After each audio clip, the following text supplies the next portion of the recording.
Hi everybody. So I've been wanting to do this video for a long time and been figuring out what the best way of doing this video is, and finally I think I have a hopefully this video will work out and give you a better understanding of what we're trying to do.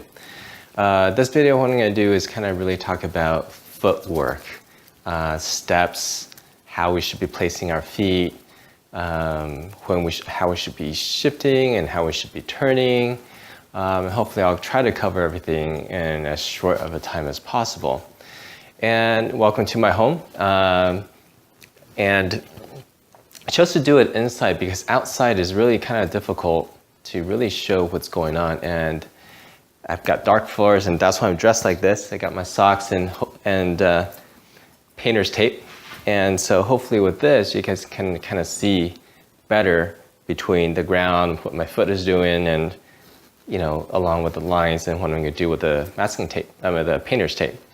And you guys can also do this at home too. You guys can find painter's tape, or you can do masking tape, or if you have tiles, it has lines on them, and you can follow the lines on the tiles. Okay, so. Footwork, and when you guys looked at my videos, and you always hear me say be on your railroad tracks, and I'm kind of going to show what that means. And everything we do is by the width of our heels. And so what essentially we're doing is we want to keep our heels and our feet anytime when we're pointing with our feet pointing forward, okay, shoulders width apart, and inner shoulders width apart, not outer. So you don't want to get too wide. Okay, so you find your inner shoulder width and you bring your foot in. So the inner width should be kind of more on the outside of the foot. So what I'm going to do with the masking tape is I'm going to just rip some apart, and I'm going to tape it on the floor. Hopefully you guys can see that. So I have a line. I'm going to put my left foot on that line, and I'm going to find my shoulder width with my right foot. Take another one. So this is my shoulder width apart, and this is my railroad tracks. Okay. Then what I'm going to do is I'm going to shift over and create another railroad track on this side.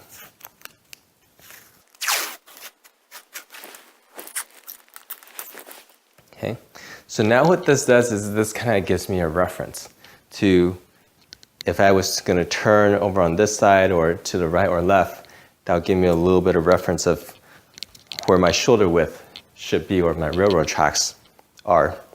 So that is our stance from side to side. Now when we go, and what I'm going to do is put another line horizontal this way on my heel.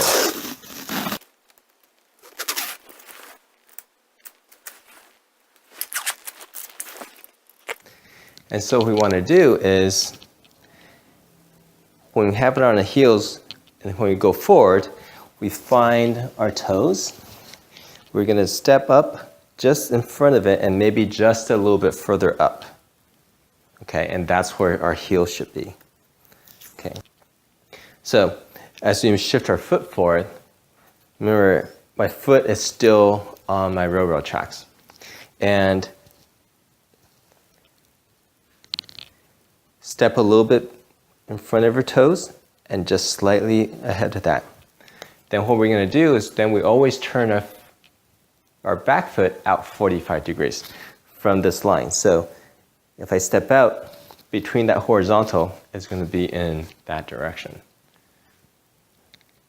Okay, so this is when it's left foot forward, right foot back. Now we can do the same thing when we have the left foot, and if we step with the right foot forward. So find where our toes are, then we take a step slightly in front of our toes, then we shift our back foot 45 degrees. Okay, so this is a typical stance with one foot forward and one foot back. Okay, so with this, what happens when we want to turn? Okay, so what I'm going to do is on this line, I'm going to turn. I'm going to find this shoulder width. Put another line there. Okay. Okay, so when we want to shift to the right, what we do is we're going to put our weight and shift over to the left. Then we turn our body and we turn and bring our foot onto this back horizontal tape. So what this does is that ensures is when we turn over to the right in that direction, then our heels are actually shoulder width apart. So when we turn, then we turn our back foot 45 degrees so it's pointing now in this direction. Okay? So what we don't want to do is we don't want to shift, turn, and end up on the same line, with the heels on the same line. So making sure that we bring our foot over. So if you notice, as I bring my foot across over to the other side, I'm almost at that corner. I'm pretty much at the corner where the horizontal line and the vertical line kind of meets up. So this kind of ensures that I'm a little bit, my foot is a little bit more forward as I turn over on this side. So if you guys can see, when I put my heels on this back line, my toe isn't exactly all the way over here, right? So you want to bring your foot just slightly in front of the toes and a little bit forward. Okay. So when we turn to the right, shift to the left, turn to the right, making sure our foot is on this back line, shift and turn our back foot 45 degrees. Now, same thing with when we turn to the left. Now, so when we shift to the right, we turn to the left, and then we put our foot over on this back line. So that ensures that we are horizontal. Shoulder width apart with our heels. Shift, turn, and turn our back foot out. Okay, 45 degrees. Now, one of the key aspects also is as we shift and turn, we want to make sure that we keep our back leg bent. And what this does is that allows our body weight and everything to kind of drop down to the heels. You don't want to push off or keep your leg straight, okay? And when you do end up locking your leg and the back leg, that'll have a tendency to kind of push your body forward and create a leaning effect. Different teachers teach it this different ways. Traditional Yang style, they tend to have a lot more bigger movements. Their footwork's a little bit bigger, and they usually stress that the back leg is straight. But with the way that Zhen Manqing teaches it, he teaches it with the back leg bent. So even with the right, back leg is always bent. Our knees, if anything, should be almost pointing straight down. So our thighs should be almost pointing straight down. Okay. The other thing I want to emphasize is the shifting motion. So when we shift, you want to go from a diagonal. Okay. So I'm going to grab my tape. And what I mean by diagonal is, if you think about our foot being on these corners, okay, 1 foot forward, 1 foot back. You want to shift diagonally from one foot to the other, okay? So you want to essentially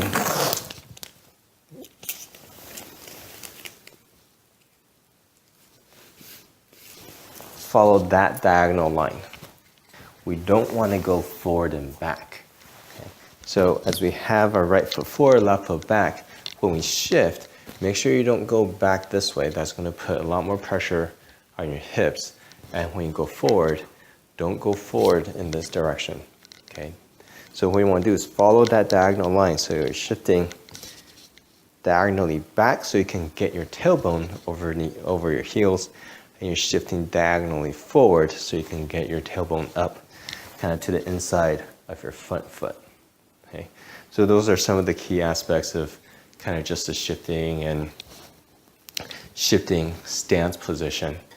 Okay, so let's talk about turning 180 degrees. So if you want to turn 180 degrees, we're going to start from this direction or the other direction, and we're going to turn all the way back so we're facing this direction.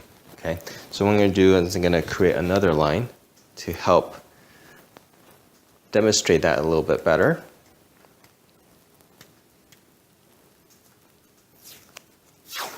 Okay, so my reference point is again shoulder width apart.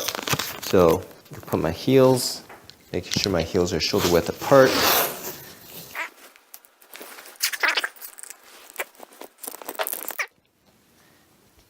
I'm going to start with my left foot in the center line, my right foot on this outside line. Okay. So when I turn 180 degrees, I want to make sure that I'm going to end up, my right foot's going to end up on this line, so it can be shoulder width apart. Okay. So when we turn, let's assume that we start out with our left foot in the front. Okay. Right foot in the back, so our right foot is 45 degrees. Weights in the front, what we're going to do to shift 180 degrees, we have to shift back to our right leg, turn our body, and turn our left foot as much as we can. Okay, so after we turn our left foot as much as we can, then we shift back and sit down and get everything down onto our left leg. So after we do that, okay, then we turn to the right again. And as we turn to the right, then we have to make sure our foot is on this back line. Okay?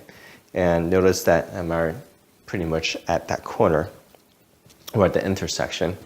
Then we shift over to our right foot. We turn our pelvis, which then pulls our back foot 45 degrees. Okay? So pelvis, low back, mid back, over back, shoulders, arms, hands. Okay? So if you want to turn the other way, let's say we start in this direction. Okay? It's pretty much the same thing. Left foot in the front, right foot in the back. Shift back, turn as much as we can. With our left foot, shift back to the left. Then we turn to the right. Foot on this outside forward line, shift and turn. Okay? So it's just going to be the opposite for the other foot in the front. So if we have my right foot in the front, my right foot's going to be on the center line. Left foot is going to be at 45 degrees. We're going to shift back to the left, turn our body to the left, turn our right foot as much as we can to the left, shift back to the right, and then we're going to turn and step to this front line. Shift forward, turn our pelvis, okay, low back, mid back, over back, shoulders, arms and hands, and then our back foot 45 degrees. So if you start in this direction, our right foot in the front, okay, so shift back to the left, turn to the left, turn our right foot as much as we can, shift back to the right foot, okay, with the right leg, turn to the left, get our foot on this back line, shift forward, and turn. Okay, pelvis, pulling the feet 45 degrees, and ending up in this direction. There are instances where we have to turn 270 degrees, so that means that we start out in this direction, and then we're going to end up facing in this direction. Okay, so it's pretty much the same as turning backwards, except we're actually going to turn a little bit more. Okay, so what we're going to do is basically, if I have my left, we start with our left foot in the front, right foot in the back. Okay, back foot out 45 degrees. We're going to shift back to the right, turn to the right, turn our left foot as much as we can. Okay, then we're going to shift back. Okay, and now what we have to do is we have to aim for this back line here. Okay, this front line. Okay, so again, we went from here, shift to the right, turn to the right, turn our left foot as much as we can. Okay, shift back to our left, and then we're gonna reach for this corner. Okay, so now my foot's on this corner, shift and turn. Okay, so now then I'm facing this direction. Okay, so starting in the front, ending up in this direction. So this grid will kind of help you make sure that when you do turn, okay, that you don't end up, halfway here. Okay, so if you end up halfway here on the same line, then you're going to start losing your balance. Okay, like I kind of did just now. So, making sure you turn, shift, not here, but this back corner. Shift forward and turn. Okay, turning the back foot 45 degrees. Okay, so those are some of the key things just to kind of watch out for. I'm talking about the railroad tracks, when you stand. Just recap real quick, feet shoulder width apart. When we step forward, always make sure your foot goes in front. Don't bring your foot in. Okay, making sure they're always apart. Okay, if you want to step back, it's the same thing. Stepping back on that line, don't step back onto the same line. Okay, and then when we turn, okay, again, staying with our feet shoulder width apart. And if we start out with the same line, stepping over to another line, keeping that. And that ensures us that we will always be shoulder width apart and you won't be losing your balance. Okay, hope that wasn't too confusing. If you have any questions, comment below.